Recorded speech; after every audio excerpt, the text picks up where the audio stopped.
माँ जी, आज फिर हमारा कितना नुकसान हो गया। ये सैनिक हमारा ठेला क्यों गिरा देते हैं? राजकुमारी आती है तो उन्हें आराम से जाने क्यों नहीं देते? बहू, हम गरीबों की किस्मत में यही लिखा है।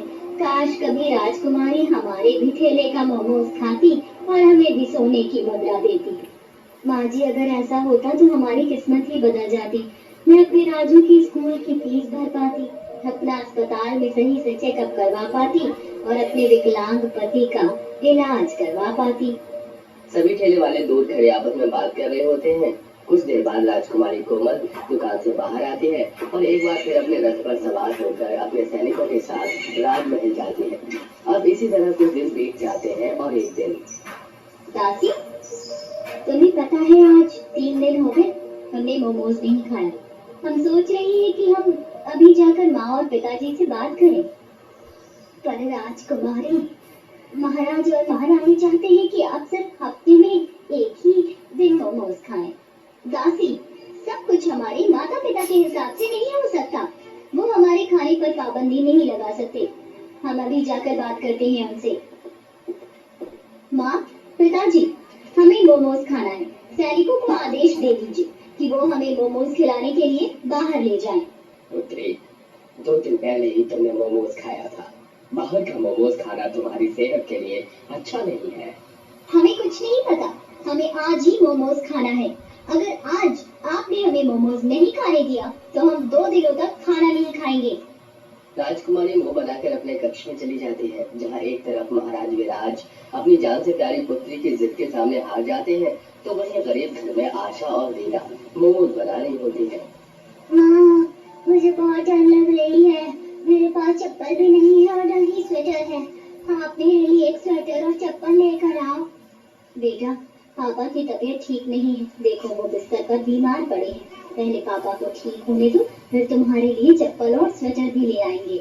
पता नहीं कब पापा ठीक होंगे। अब तो टीचर भी मुझे डांटती है। हमने स्कूल की फीस भी नहीं दी। राजू बेटा, तू हमें थोड़ा सा समय दे दे, हम तेरी सारी जरूरतें पूरी कर देंगे।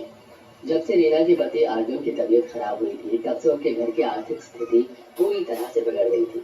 उनका मिट्टी का बना घर, जिसमें वो पूरे दिन मोमोज बनाती हैं और शाम को मार्केट में बेचने जाती हैं। परंतु जब भी महारानी मार्केट आती, सैनिक उनका ठेला गिरा देते, जिस वजह से कई बार उनका नुकसान हो जाता है। सब अपना अपना ठेला लगा हटो, राजकुमारी बना रही है।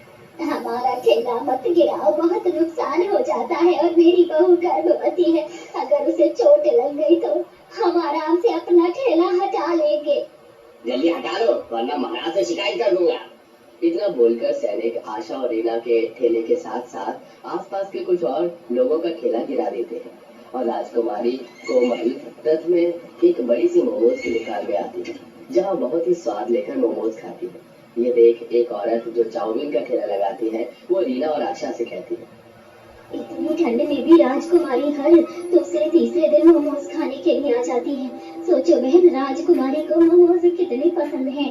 अगर उन्होंने एक बार तुम्हारे मोमोज का स्वाद चख लिया तो वो जिंदगी भर याद रखेंगी। उस औरत की बात सुनकर दोनों सास बहू के दिमाग में एक आइडिया आता है और वो दोनों अपना ठेला लेके शाम को घर जाती है, जहाँ उनके आते ही रेशमा अपनी माँ भाभी से कहती है, माँ, भाभी आप आ गए। भैया की तबीयत आज ज्यादा खराब है।